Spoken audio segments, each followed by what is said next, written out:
Working out is all about failing and failing again and failing one more time. And along the way, you just kind of get better. You learn things, you get better. And of course, you also want to have fun. But with that, in order to fail properly, you want to be prepared. So here's what's in my gym bag. So if you plan on going to the gym at all today and you don't have any of these things with you, if you even forget one of these things, get in your car, turn around, go home, either grab the things and go back, get your pump in, or just go home and take a nap, because if you don't have these things with you, all of the cool girls at the gym will laugh at you. Myself, I have been going for a very long time. I played 2 sports in college. I would go from sports to class to clinicals for nursing school. Let me show you what you're probably going to need in your gym bag. Firstly, and most obviously, you're going to need a gym bag. So you want to invest in a good one, and one with a lot of pockets. I know you see it. You want one with a lot of pockets to keep a lot of things in, because if you like to be prepared, you want something with a lot of pockets and compartments to hold all of your stuff. First thing, I like to put my shoes on the edge of my bag like this. I don't even know if you can see it. And they just hang off like this. For actual lifting, especially if you're hitting legs, you want something with a flat bottom, just so it helps stabilize your weight and correct your squat form. But if you're doing cardio and you want to be a little more comfortable and you want that arch support, grab a running shoe. So I actually like to bring both. I'll keep one pair in my locker and one pair strapped to my bag. Before I do cardio, I'll just slip these on and go from there. Okay, next, you want headphones. I cannot tell you how many times I've forgotten these and I'll turn around and go home and grab them, or just steal someone else's, to be honest. I like over the ear for really heavy lifting, and if my hair's down and I just don't want these to slip off, because sometimes they will, especially during cardio, I'll just use my AirPods. So you can go back and forth, whatever works for you. But anyway. Typically, I'll bring a little pre-workout snack that I like to have 30 minutes to an hour before I actually work out. Now, seeing that I do also work at the gym, I typically like to talk to people, relax, get a nice long warm-up in before I actually work out. So I'll eat an apple or banana half hour to an hour before I work out. You want to do this to stabilize your blood sugar and give your body fuel and carbs it needs before you actually lift, to prevent passing out, throwing up, etc. I've seen it all. Make sure you have a snack before. So along with the bag itself, you're gonna want a big obnoxious water bottle, because if you have like just a subtle one or even a clear plastic one, you're gonna lose it, you're gonna forget it, you'll never have it again. You want something really big and obnoxious so that you don't lose it and you don't forget it. I do this all the time. And you stay hydrated. So this is 84 ounces, I just got it. You can go to like TJ Maxx, Sierra Trading Post, they have them on clearance and they're super cheap and they're so good. The only problem is when I'm in my car and I'm trying to drive, dude, the amount of hand-eye coordination and skill it takes to have one hand on the wheel, I'm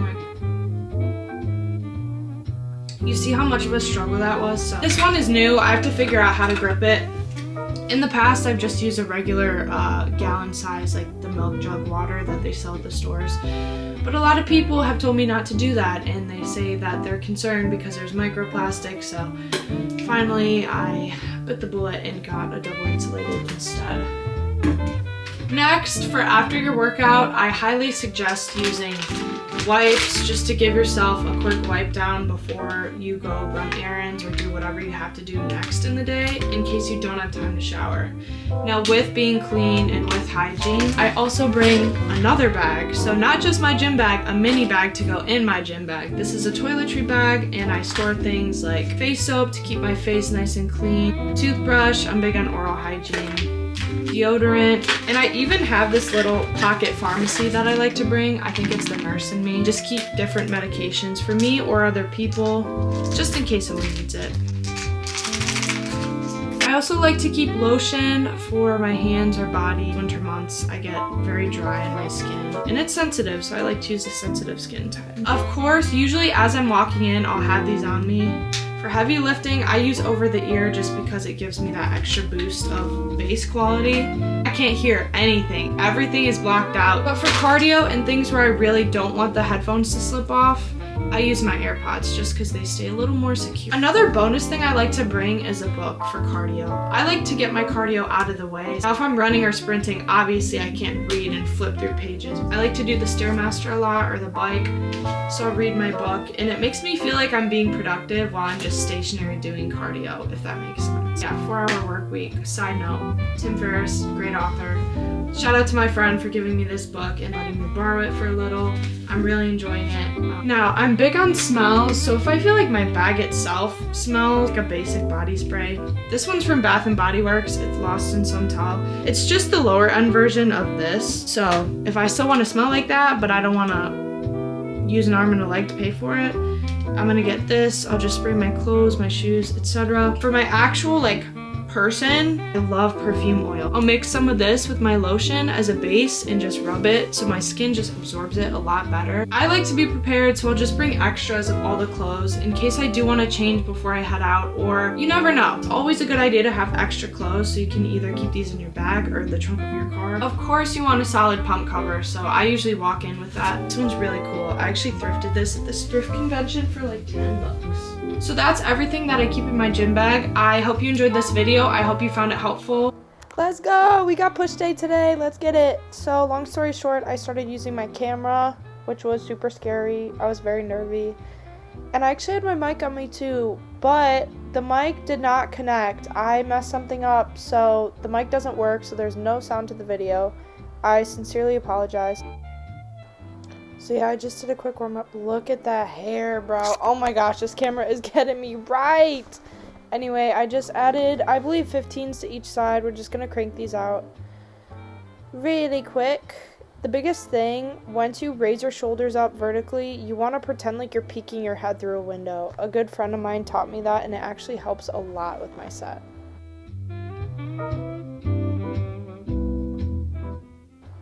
As you can see here, my triceps, my shoulders, my arms are shaking.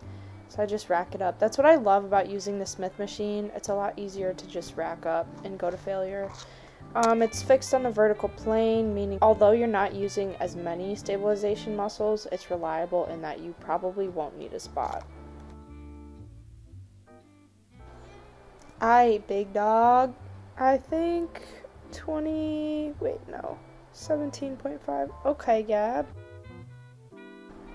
I swear I'm not just texting people on my phone. All my time is dedicated towards either drinking out of my huge water bottle or picking a song. Gabby cannot pick a song to save her life. It's so bad. Alright, this is my top set. So we're going 8 to 10 for rep range, I believe. Dang, I remember. My arms were on fire, bro. I think a big thing for building muscle is going to failure, and a lot of my clients will ask me how to go to failure, so it's good to have someone explain it to you. But I guess the best way that I could explain it would be to go until your arms are shaking and you feel like you can't go anymore. It's gonna burn. It's gonna be borderline painful, and it will help a lot if you have a spot or someone to help you navigate, just so you're not compensating quality form with high reps and going till failure when it could actually be injuring yourself. So just be careful. Alright, pick your song, atta girl. So next we have incline chest press. So I like to do it with my arms spanning out at about 90 degrees. Once I feel that tension in my shoulder and my chest, I'm going to push back up and explode to the top. At the top, I just almost want the dumbbells touching together. And then at the bottom again, just span your arms across until you hit 90 degrees. So this one, I exhale on the way up, inhale on the way down. I want to pause for a little longer at the bottom, so that's a note to myself. Oh, here we go. Switch the exposure on this boy. Ooh, okay. So my friend corrected me on how to fix my form. So a lot of this is going to be me fixing form. And that's so important. That's a lesson for anyone, regardless of how advanced they are in the weight room.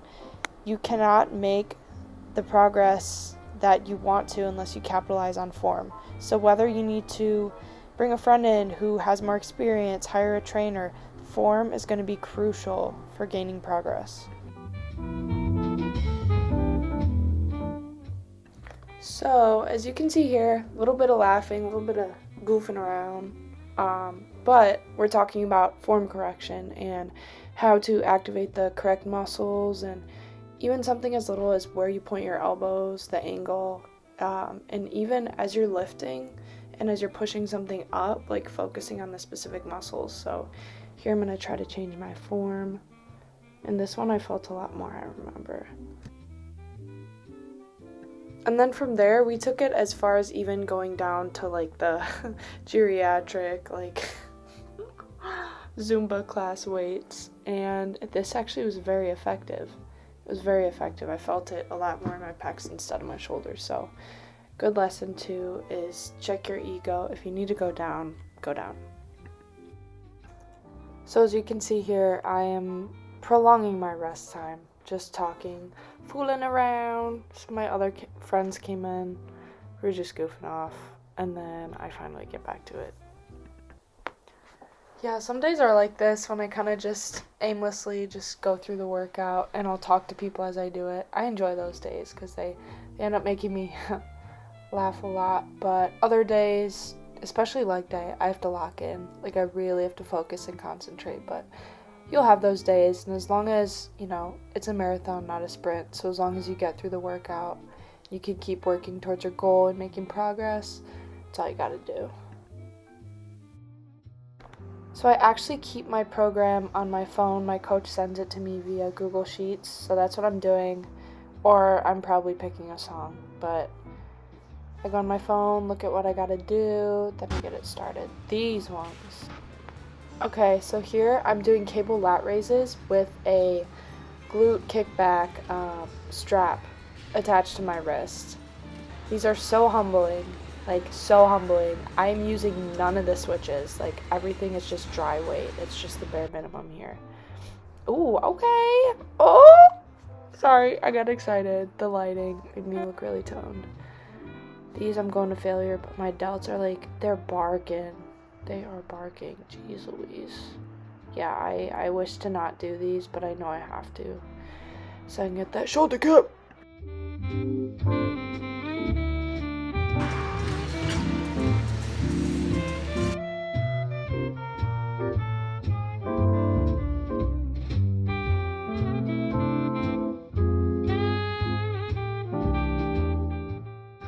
I never even touched this machine before this was added to my program roughly 2 weeks ago.